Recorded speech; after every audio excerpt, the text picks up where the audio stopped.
विद्यालय की शान, मेरे सभी आदरणीय अध्यापक साथी, और आज तो कहेंगे, मैं कल से ही कह रहा हूं, सम्माननीय गुरुजन,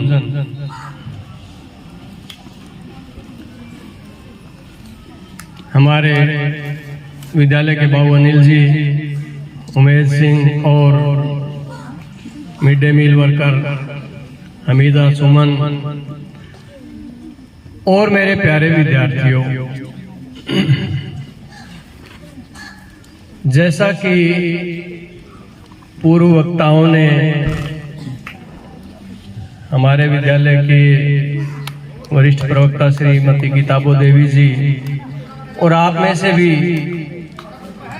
2-3 बच्चों ने श्री सर्वपल्ली डॉक्टर राधा कृष्णन जी की जीवनी पर प्रकाश डाला। प्यारे विद्यार्थियों, आपको कुछ बातें जो अगले 10-15 मिनट इम्पोर्टेंट हैं आपके लिए, आप ध्यान से सुने, बहुत जरूरी है बेटा। छोटे बच्चे ध्यान। जन्म हुआ स्वामी विवेकानंद का कलकत्ता में। स्वामी विवेकानंद जी के गुरु कौन थे, कोई बताएगा प्यारे बच्चों? स्वामी विवेकानंद जी के गुरु कौन थे, बताएंगे? स्वामी विवेकानंद जी का फोटो देखा है? उनके गुरु कौन थे? रामकृष्ण परमहंस। अच्छा, स्वामी दयानंद सरस्वती का नाम सुना है? सुना है? उनके गुरु कौन थे? श्री विरजानंद। अच्छा, स्वामी दयानंद ने किसकी स्थापना की, बताओगे? आर्य समाज की। आर्य समाज की। ये तो धूप में बैठे बच्चे, थोड़े से पीछे हो जाओ छाया में। आर्य समाज की स्थापना की।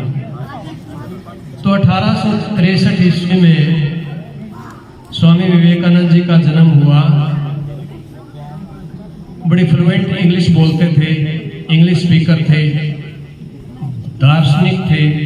भारतीय जीवन दर्शन को, जो भारत का ज्ञान था, वेदों में, शास्त्रों में, गीता में, रामायण में जो भारत का ज्ञान था, उसको समस्त विश्व में उन्होंने फैलाया। उससे पहले पूरा विश्व क्या मानता था भारत को? भारत के बारे में भारत की छवि क्या थी? भारत की छवि क्या थी? भारत की छवि थी मोटे सन्यासियों का देश है, बाबाओं का देश है, ये छवि थी भारत की। तो इस छवि को उन्होंने शिकागो महासम्मेलन के अंदर अमेरिका में पलटा, और तब से पश्चिमी देशों ने भारत की इस सभ्यता के गहन अध्ययन में रुचि ली, अध्ययन करते रहे। यहाँ के ग्रंथों का, यहाँ की साइंस को ले गए जो विदेशों में छिपी थी। प्यारे विद्यार्थियों, अभी जो हमारे चंद्रयान का प्रक्षेपण हुआ था ना, हुआ था, कौन सा था मिशन ये? पहला, दूसरा, तीसरा। अच्छा, ये किसने, कौन सी संस्था ने प्रक्षेपण किया इसका? इसरो, भारतीय अंतरिक्ष अनुसंधान संस्थान। उनके संस्थापक कौन? संस्थापक नहीं, अध्यक्ष कौन है इसरो के? हाँ बताए, ये काफी कौन बताए? ये बता रही है, सही बता रही है, सोमनाथ, श्री सोमनाथ। उन्होंने ये कहा, इंदौर में पिछले दिनों एक भाषण देते हुए उन्होंने ये कहा कि जो हम साइंस का काम कर रहे हैं ना, उपग्रह का, ये सारा वेदों में निहित है। भारत के ग्रंथों में, उपनिषदों में, वेदों में ये सारी साइंस छिपी है। कालांतर में भारत आजाद हो गया, भारत गुलाम हो गया, और गुलाम होने के बाद पराधीनता की बेड़ियों में, आपको पता है, यहाँ के जो दर्शन शास्त्र था, जो ग्रंथ थे, वो चुराए गए, यहाँ का ज्ञान चुराया गया, यहाँ के विद्वान बाहर ले जाए गए और उन्होंने इंग्लिश को आगे बढ़ाया और वहाँ साइंस ज़्यादा डेवलप कर गई, वहाँ साइंस ज़्यादा विकसित हो गई विदेशों में। तो इसी कड़ी में जैसा कि आप सबने अभी बताया ही था, तिरुतनी गांव में डॉक्टर सर्वपल्ली राधाकृष्णन का जन्म 5 सितंबर 1888 को हुआ। और सर्वपल्ली क्यों लगा इनके नाम के आगे? क्यों लगा? जैसे अपने गांव में कोई विस्थापित हो गया, अभी कई यादव अपने गांव में पाली में हैं, कई यादव हैं, यादव है ना, बैठे कोई यादव, तो महेंद्रगढ़ से आए हुए हैं। कहाँ से आए हुए हैं? हाँ, उस एरिया से आए हुए हैं। तो डॉक्टर सर्वपल्ली राधाकृष्णन सर्वपल्ली गांव से थे और बाद में वो तिरुपति चले गए थे उनके पिता, इसलिए इनके नाम के आगे सर्वपल्ली लगता है। ठीक है। इसके बाद डॉक्टर सर्वपल्ली राधाकृष्णन रशिया में पंडित विजय लक्ष्मी के बाद दूसरे भारत के राजदूत 1949 में बने। इनकी योग्यता के परखते हुए तत्कालीन प्रथम भारतीय प्रधानमंत्री श्री जवाहरलाल नेहरू इनको स्वदेश वापस ले आए और 1949 में ये काशी विश्वविद्यालय, बनारस हिंदू विश्वविद्यालय के वाइस चांसलर बने, जो स्थापित किया गया था पंडित मदन मोहन मालवीय के द्वारा। दूसरे वीसी थे उसके काशी बनारस विश्वविद्यालय के। तत्पश्चात क्या हुआ, 1952 में इनकी विद्वता से प्रभावित होकर इनको भारत का प्रथम उपराष्ट्रपति बना दिया गया।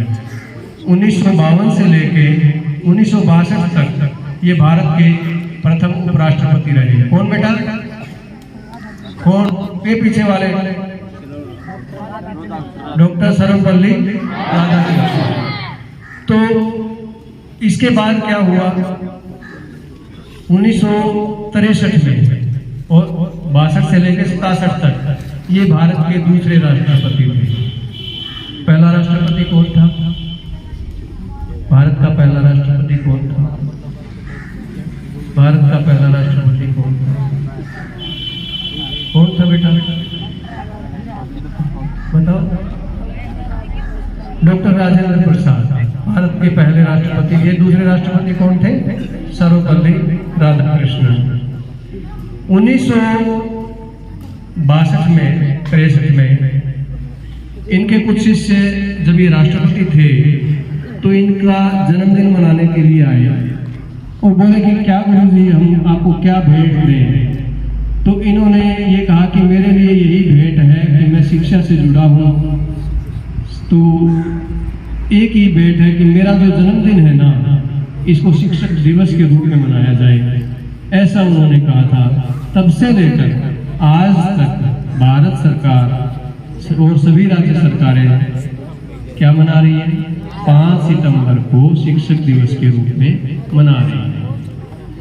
तो ये था इनका थोड़ा सा ब्रीफ ऑटोबायोग्राफी, जीवनी। और बेटा इनका क्या योगदान रहा भारत के उत्थान में, मैं ये बताना चाहता हूँ। सबसे आजाद भारत के सबसे पढ़े लिखे विद्वान, सबसे ज्यादा बुद्धिजीवी, एक दार्शनिक, एक तत्वज्ञानी, जो भारतीय जीवन दर्शन को, भारतीय संस्कृति को, जो यहाँ की संस्कृति क्या है, तुलसी की पूजा करते हैं, सूर्य को पूजा करते हैं और पीपल की पूजा करते हैं ना, और उठते हैं तो धरती को नमन करते हैं, सोते हैं तो धरती को नमन करके सोते हैं, माता पिता के आगे पैर छूते हैं, गुरुजनों के आगे पैर छूते हैं। इसका ये है दर्शन, भारतीय जीवन दर्शन। हम कहते हैं ना दर्शन शास्त्र, तो ये दर्शन शास्त्र है, भारतीय जीवन दर्शन। इन्होंने अंग्रेजी भाषा में और विदेशों में पश्चिमी देशों में इन्होंने खूब प्रचार प्रसार किया और विदेशी लोगों का, पश्चिमी देशों का इन्होंने भारतीय शिक्षा पद्धति के प्रति, भारतीय के अंदर जो संस्कृति के अंदर जो ज्ञान समाया है उसका मॉडर्न तरीके से प्रस्तुतिकरण किया, आधुनिक ढंग से प्रस्तुतिकरण किया। तत्पश्चात दिक्कत आई, भारत आजाद हो गया कि अब स्कूल कैसे चलाएं। पहले तो अंग्रेज चलाते थे, अंग्रेजों में एक मैकाले होता था, मैकाले यही चाहता था आजादी के टाइम में, क्या चाहता था? अंतिम गवर्नर जनरल कौन था?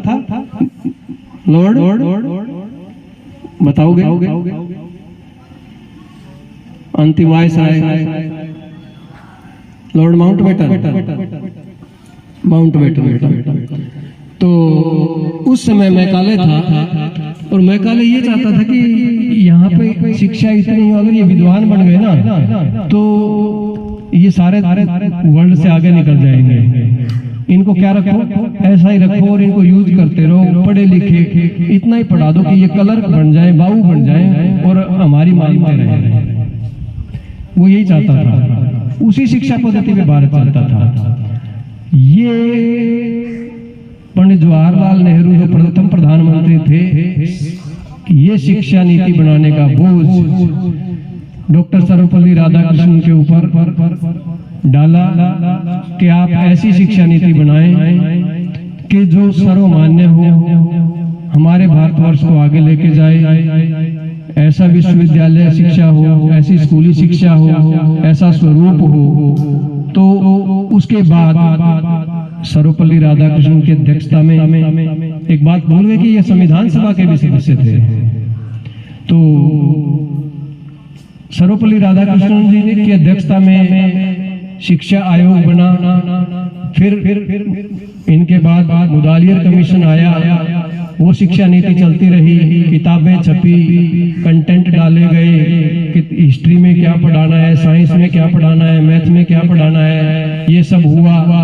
बेटा मुझे लग रहा है आपका ध्यान इन बातों में नहीं है, सुन नहीं रहे, कविता गाने चलते रहे क्या? मैंने ये कहा था शुरू में कि 10-15 मिनट ध्यान से सुनो आप बात, ठीक है? हाँ, ध्यान से सुनो, जरूरी है ना बेटा। आप स्टूडेंट कौन होता है? चलो बाद की बात फिर कभी। तो क्या था, शिक्षा नीति इन्होंने सबसे पहले नींव रखी। जिस शिक्षा नीति पे चल के कोठारी कमीशन 1964 में आया, फिर ऑपरेशन ब्लैक बोर्ड 1986 में आया, 1992 में राजीव गांधी की सरकार ने उसमें कुछ कंटेंट नए जोड़े और नई शिक्षा नीति नाम दिया, और अभी फिर एनसीएफ 2005 आया, नेशनल क्यूरिकुलम फ्रेमवर्क आया 2005 में, और फिर अभी 2020 में एक और नई शिक्षा नीति आई है जिसमें स्किल डेवलपमेंट पे, दक्षता पे जोर दिया गया है कि काम करना आना चाहिए, कार्य कुशलता होनी चाहिए विद्यार्थी के अंदर।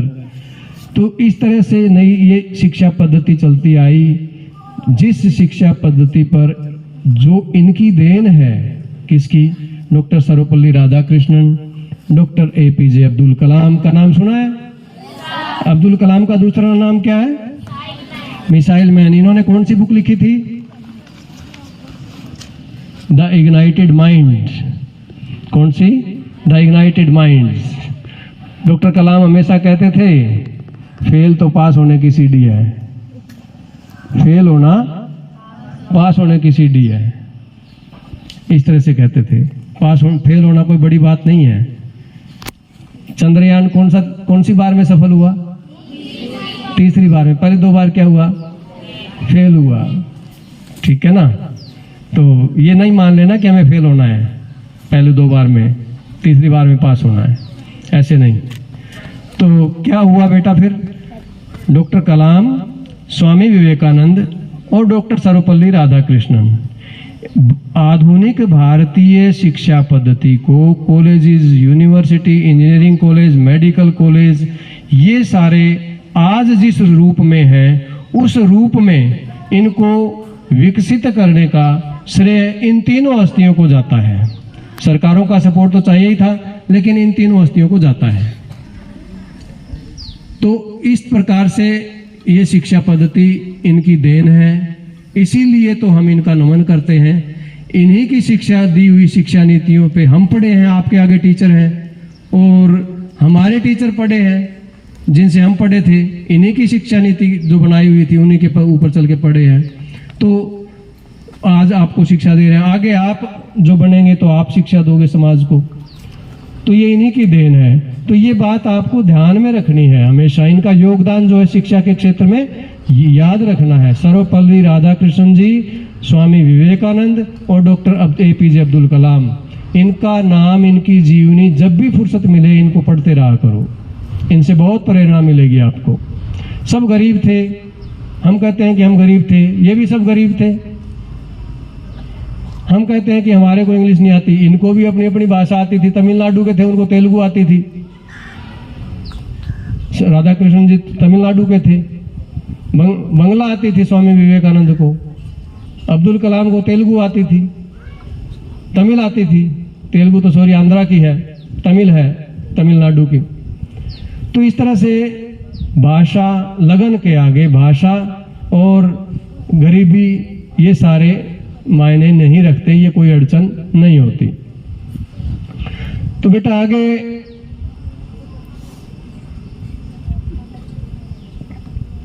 इसी कड़ी में अभी मेरा थोड़ा सा आपसे एक अनुरोध। इस शिक्षक दिवस पे आप लोगों ने बहुत अच्छी अच्छी कविताएं सुनाई, सबकी विशेषताएं सुनाई, सभी अध्यापकों की विशेषताएं भी सुनाई, तो बहुत अच्छा लगा आपके मुख से सुन के। तो अब मैं तो क्या, मुझे तो विशेषता इतनी लगी कि मुझे तो मेरे अध्यापकों को सम्मानित करते हुए गर्व महसूस हो रहा था।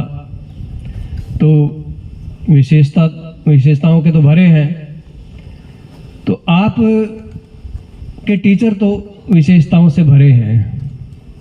एक बात मान के चलो कि आपको जो 12वीं में बच्चा है, 11वीं में है, 10, 11, 12 साल हो गए स्कूल में, आज तक आपको सोना किस समय है, उठना किस समय है, शरीर की सफाई कैसे करनी है, नहाना क्या है, धोना है, खाना है, पीना है, सिंपल हिंदी पढ़नी है, लिखनी है, इंग्लिश लिखनी है, पढ़नी है, और जीवन जीने की कला यूं कहो, अपने पीयर ग्रुप के साथ, अपने सहपाठी बच्चों के साथ कैसे एडजस्टमेंट करनी है, कैसे व्यवहार करना है, जीवन में सत्यता का महत्व कितना है, सच्चाई सफाई का महत्व कितना है। आप लोगों ने आज तक 12 वर्ष में अगर ये बातें भी नहीं सीखी हैं, तो ये बताओ कि हमने 12 वर्ष में क्या किया। और फिर हम भी यही सोचते हैं कि हमने क्या करवाया 12 वर्ष में। अगर हम आपको शुद्ध लिखना, शुद्ध पढ़ना नहीं सिखा पाए आज तक 12 वर्ष, तो क्या किया। एक बात बताओ बेटा, हम यूं कहते हैं कि हम गरीब घर से हैं, हम गरीब घर से हैं, गरीबी है, तो हमें ये समझ है ना कि हम गरीब हैं, तो हम काम नहीं करते, हम अपने पेरेंट्स को मेहनत करते देखते हैं। हम काम जो कुदरत ने, जो विधाता ने, जो विधि के विधान ने हमारे को काम सौंपा है, वो काम हम प्रतिदिन नहीं करते, तो क्या हम गरीबी रहना चाहते हैं? बताओ, हाथ खड़े करो। गरीब रहना चाहते हो? गरीब रहना चाहते हो? तो गरीबी को हटाने का, इसका, अगर हम गरीब रह जाते हैं ना और हम मजदूरी करते हैं बाद में, याद आएंगे आपको ये शब्द, अगर हम बाद में मजदूरी करते हैं +2 करके या 10वीं करके 11वीं करके पढ़ाई छोड़ के, अगर हम मजदूरी करते हैं, तो ये सब सिर्फ कमी किसकी रहेगी? आपकी। क्योंकि पीटीएम में माँ बाप आते हैं, माँ बाप तो ऐसे ही कहते हैं कि जी पढ़ाओ इनको, हम घर पे कुछ नहीं करवाते इनसे। इक्का दुक्का बच्चा होगा जिसको घर पे काम होगा। अगर आप गरीब रह जाते हैं तो किसका दोष है? किसका दोष है बताओ? 10वीं 11वीं 12वीं के बच्चे बताओ, किसका दोष रहेगा? ये भी लड़कियां ही बोलती हैं, लड़के क्या बोलेंगे? बोलना नहीं है क्या? किसी भी एक्टिविटी में, किसी भी, अभी आज भी कितनी पोइम बोली है, छोटे बच्चे बोल के गए हैं, लड़कियों ने परफॉर्म किया, लड़के क्यों नहीं करते? ऐसे ही रहना है? ऐसे थोड़ी बेटा। किसी को पूछने लगे बता तेरा नाम क्या है, बता तेरा नाम क्या है, तो बार बार पूछने पर भी बताया नहीं, फिर बोला मेरा नाम है धरती ने, राम ने घेर दिया, धरती ने उठ लिया, ये मेरा नाम है। वो दिनेश जी कैसे है वो हिंदी इंग्लिश संस्कृत में भू भारम वहती है, हाँ, धर्मम, हाँ, ऐसे लोग, न विद्या है, न दान है, न कुछ भी नहीं है, न शिष्टाचार है, ऐसे लोगों का बोझ पृथ्वी ढो रही है। आप में और पशुओं में क्या फर्क है? यही फर्क है कि हमारे अंदर समझ है। अगर हम समय पे आते नहीं, समय पे जाते नहीं, क्लासरूम में क्लास करते नहीं, टीचर पढ़ाते हैं ध्यान नहीं देते, और फिर थोड़े से थोड़ा काम भी हम करके नहीं लाते, दिशाहीन है, खाने के टाइम खाते नहीं, सोने के टाइम सोते नहीं, तो पशु में और हमारे में क्या फर्क रह गया बेटा? पशु को भी खोल दो, वो भी कहीं जाएगा, मर्जी से जाएगा, है ना? तो आप सबने अभी इज्जत की, अभी सबने ये कहा कि अध्यापकों के बारे में बहुत सम्मान प्रकट किया विभिन्न कविताओं, भाषणों के माध्यम से। सभी इज्जत करते हैं ना? ये पीछे वाले सभी अध्यापकों की इज्जत करते हैं ना? ये सब छोटा है बेटा, इज्जत कब होगी? इज्जत कब माने जाएंगे? ऐसे कि नमस्ते जी, नमस्ते जी, हाँ मैं इज्जत करूँ, नमस्ते जी, नहीं, ऐसी हमारी भारतीय परंपरा नहीं है। यही तो उन्होंने सिखाई थी विदेशों को, विदेशी लोग आज अपना रहे हैं। आप देखो मथुरा में, वृंदावन में, हरिद्वार में, ऋषिकेश में कितने ही विदेशियों ने भारतीय संस्कृति को अपना लिया। वो दिल से मानते हैं, भावना से मानते हैं। विदेशी शिक्षा में और हमारी शिक्षा में यही फर्क है कि हमारी शिक्षा में भावना है, इमोशंस हैं। इमोशन के बिना कोई शिक्षा नहीं है। हर तरह से इमोशन, मंदिर में जाते हो आप, बाहर जूते निकालते हो, इमोशन है। विदेशी तो क्या जरूरत है जूते निकालने की, क्यों निकाले हैं? तो आपके मन में अगर गुरुजनों के प्रति इज्जत है तो इसका एक सीधा सा पैमाना है कि आपके गुरुजन जो काम कहें वो काम आप करते हो। अगर वो काम आपने किया, उनका कहना माना, तो आप इज्जत करते हैं बेटा, अगर अदरवाइज आप इज्जत नहीं करते। ये हम मान के चलते हैं। गुरुजन का काम, अध्यापक का काम दिया हुआ करना, इसका मतलब आप इज्जत करते हैं। नहीं करना, इसका मतलब आप इज्जत नहीं करते। हाँ, कईयों की ये होता भी, पहली क्लास से लेके आज तक किसी न किसी तरह से रह ही गए, रहते ही आए हैं, पीछे छूटते ही आए हैं। उनको आगे बढ़ने के लिए एक ही मंत्र है कि आप जैसे भी हो, आप जिस भी कंडीशन में हो, आपके दिमाग की अवस्था कैसी भी हो, आप आकर क्या कहो कि हे गुरुजी, हे मेरे अध्यापक, हे मेरी मैम, हे मेरे सर, मेरे अंदर जो भी है, जैसा भी हूं मैं आपके सामने हूं, मैं इतना कर सकता हूं, इससे ज्यादा मैं नहीं कर सकता। आपको उतना ही काम मिलेगा। करके देखो। क्या आप एक लाइन रोज याद नहीं कर सकते? बताओ, एक लाइन रोज याद नहीं कर सकते, लिख नहीं सकते? एक लाइन लिख सकते, याद कर सकते? 7 महीने पड़े पेपर के, मेरी गारंटी है अगर आप एक लाइन रोज याद करते हैं, लिखते हैं, आप फेल नहीं हो सकते। क्या आप 1 नंबर का काम रोज नहीं कर सकते? बताओ, हाँ भरते हो ना? ये लड़के तो हाँ भरते ही नहीं। 1 नंबर का काम कर सकते हो? 1 नंबर का काम कर सकते हो तो पास होने के लिए कितने चाहिए? कितने दिन चाहिए? 27 दिन। कितने पड़े हैं? 7 महीने। और फिर भी क्या होगा रिजल्ट में? फेल। ये क्या सिस्टम है? इसको बदलो बेटा। आप इज्जत करते हो, आप गुरुजनों की इज्जत करते हो, उनका कहना मानो, उनको ये बोलो कि मेरे अंदर ये कमी है और मैं इतना काम कर सकता हूं, इससे ज्यादा नहीं कर सकता। अगर आप उनके सामने नहीं आओगे, अगर आप उनसे छुप के रहोगे, अगर आप उनकी क्लास मिस करोगे, एक दिन आ गया 2 दिन नहीं आया, अगर बार बार उनकी ऊर्जा आपकी तरफ जाती रहेगी, मेरी जाती है, एक एक बच्चे का ये इसका ये दिक्कत है, इसको ये दिक्कत, अभी धीरेश जी बता रहे थे, ये ऐसे नहीं करता, ये ऐसे करता है, ये औरों को भी खराब करता है। इस तरह से अगर आप करोगे तो बेटा 12 साल में आप अपने पेरेंट्स के जैसे ही रहना चाहते हैं क्या? गरीब कहलाना कईयों को बहुत पसंद होता है, मैं तो गरीब हूं जी, प्लीज। अरे इस प्लीज शब्द को जीवन में कभी यूज मत कर देना। क्या नहीं अपने पास? 2 हाथ है, 2 पैर है, 2 आंखें हैं, 2 कान है। उस आदमी से तुलना कीजिए जिसके पास नहीं है ये चीज, वो है गरीब। आप सब कुछ कर सकते हो, उससे तुलना कीजिए अपनी जिसके पास ये नहीं है। और भगवान ने 2-2 दिए, एक अगर खराब भी हो जाए तो, समझे? तो आप इस कंडीशन में हो और इस कंडीशन में रहोगे ना आगे, तो इसके जिम्मेदार आप होंगे। ये 10वीं 11वीं 12वीं के बच्चे बखूबी समझते हैं। 10वीं के बच्चे ज्यादातर संभल गए। 2-4 लड़के हैं, 2-4 लड़कियां हैं जो काम नहीं करती। +1 के बच्चे ज्यादातर काम नहीं करते। +2 की लड़कियां काम ठीक करती है, थोड़ी लड़कियां, ज्यादा लड़के +2 के काम नहीं करते। बेटा अपने आप को संभालो, मैं आपका पीछा छोड़ने वाला नहीं हूं, ये मान के चलना। 1-1 2-2 लाइन से समर्पित कर दो अपने आप को अध्यापक के आगे। मैं इतना कर लूंगा जी, इतना करके दिखाऊंगा जी। अध्यापकों से निवेदन है कि उतना ही काम दें जितना वो कर सके, उसकी रुचि पूछें, उतना ही काम दें उसको। आप जीवन में आके, यहाँ पे आके स्कूल में 12 साल बिता के, अगर आपको खेलना चलना नहीं आया, खेलना नहीं आया, आपको नहाना नहीं आया, आपको जीवन जीने की कला नहीं आई, आपको पानी, यहाँ खड़े होकर पानी पीना नहीं आया, आपको वहां जाके बाथरूम करना नहीं आया, तो आप क्या सीखा? क्या आपने, हमने क्या सिखाया आपको? हमने क्या सिखाया? हमारे ऊपर लानत है।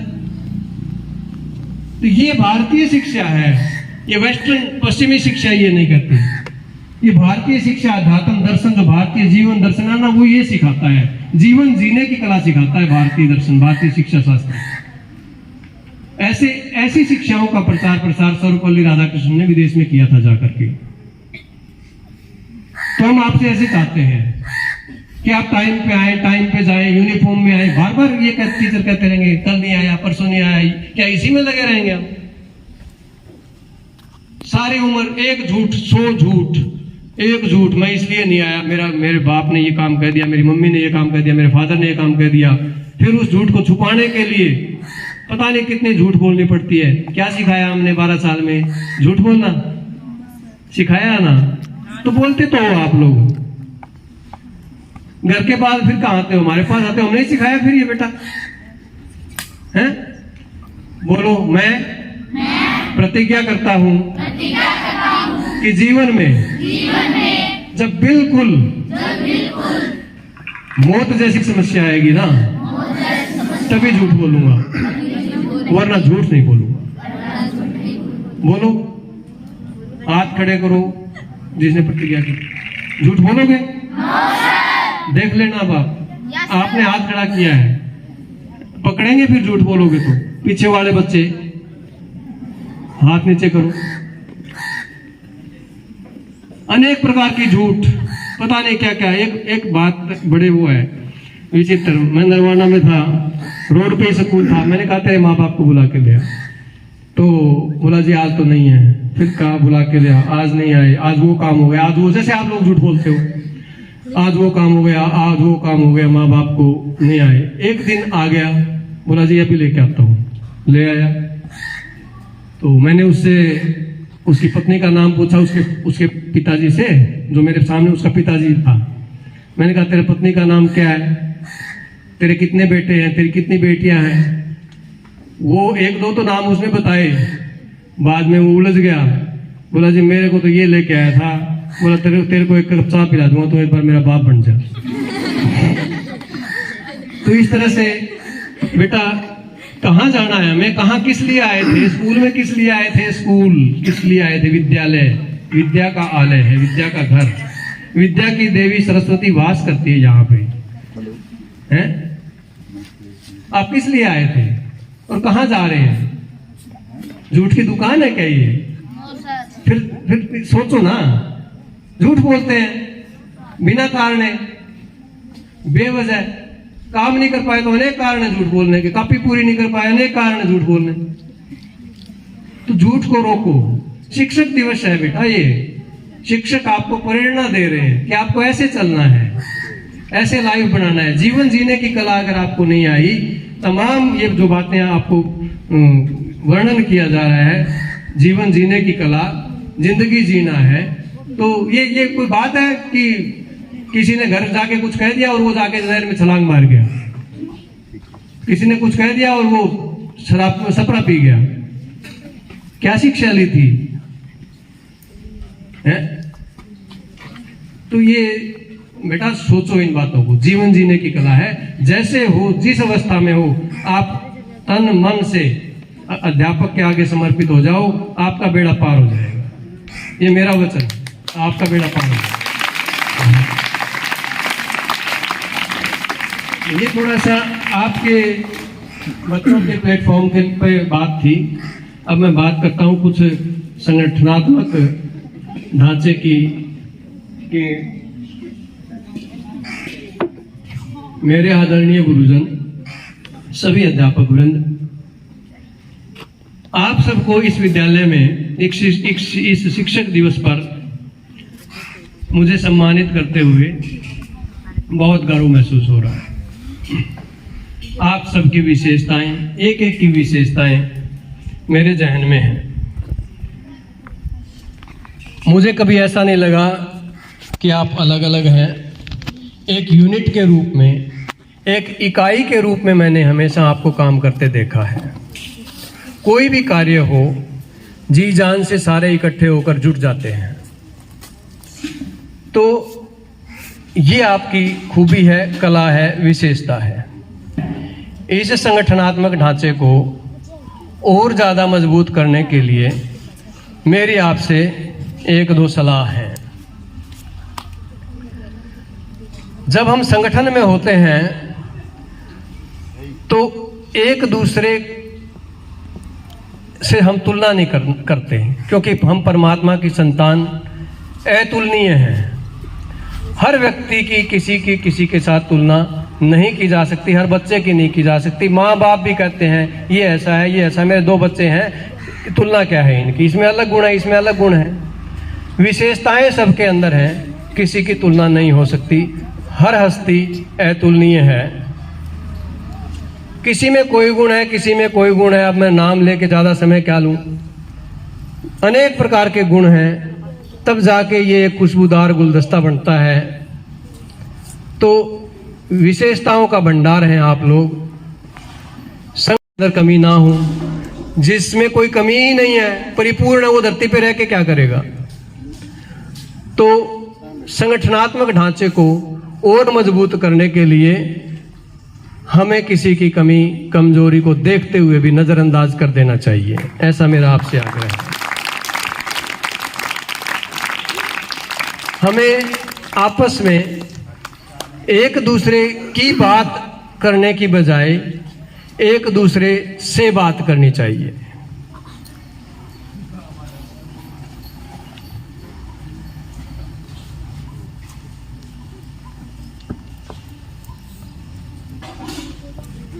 हमें आपस में संगठन में रहते एक दूसरे की बात करने की बजाय एक दूसरे से बात कर लेनी चाहिए। तो ये कुछ सूत्र हैं संगठनात्मक ढांचे को मजबूत बनाने के, अपने किले को अभेद्य बनाने के लिए, ताकि हमारा विद्यालय दिन दूनी रात चौगुनी उन्नति कर सके। अदरवाइज तो क्या होता है, किसी की कोई कमी कमजोरी हमने अपने अंदर रख ली। आप देखो, सभी शिक्षकों से मेरा आग्रह है, हम आकलन करें। आज का दिन आत्मावलोकन का भी दिन है, आत्मविश्लेषण का दिन है। हम भी ये सोचें कि आज तक हमारे शिक्षण में, व्यवहार में, कर्म में, आपसी सहयोग में, आपसी एक दूसरे के साथ, पीयर ग्रुप के साथ एडजस्ट करने में कहाँ क्या दिक्कत आती है, वो दिक्कत है तो हम आज ये प्रेरणा का दिन है कि आज हम उसको सुधार करें। उस दिन को, ये विशेष दिन है आत्मावलोकन का, आत्मविश्लेषण करके हम उसमें सुधार करें।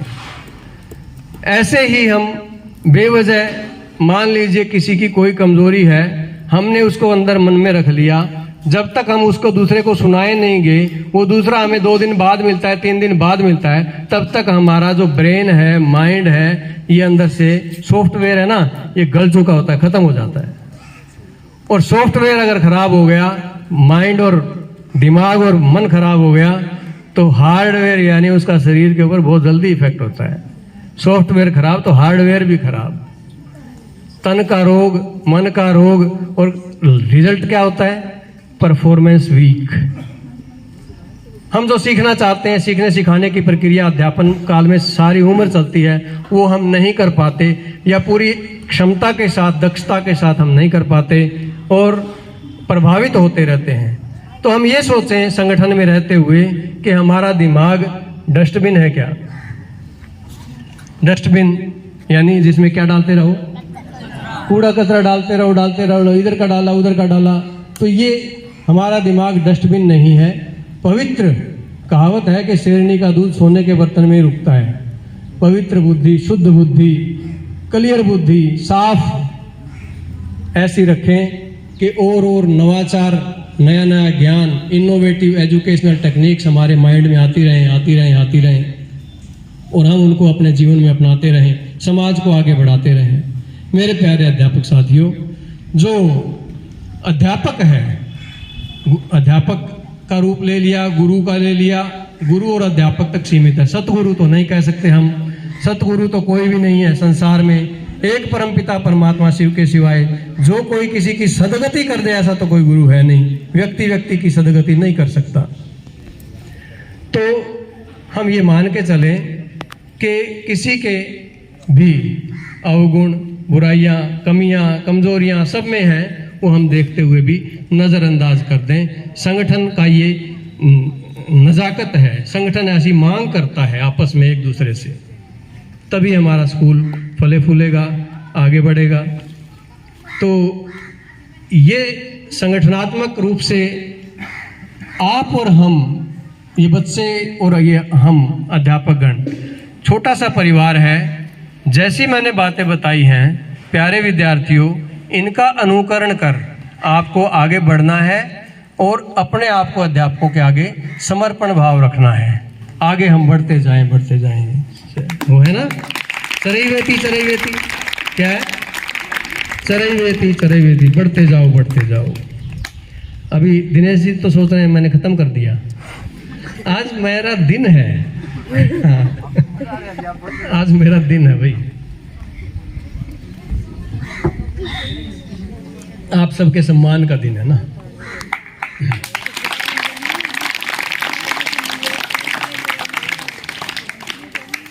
तो ज़्यादा टाइम अब नहीं लेंगे प्यारे विद्यार्थियों। कुछ आपके तो हम गुरु हो गए, अध्यापक हो गए, हमने भी किसी से शिक्षा ली होगी। जैसे मैडम किताबों जी कह रहे थे, मैं उन गुरुओं को प्रणाम करती हूँ, किसी से शिक्षा ली थी। आज तमाम हम अध्यापक भी अपने गुरुओं को याद करते हैं। प्रेरणा स्रोत रहे हैं वो हमारे, जिन्होंने हमारे को इस काबिल बनाया कि हम आप सबके आगे बैठे हैं। तो कुछ ये चंद लाइनें, वैसे तो बहुत 1-2 साल ही हो गए होंगे बोले, लेकिन मैम लोग कहते रहते हैं कि कुछ आप में बता के गए थे, सुना देते हैं थोड़ा बहुत।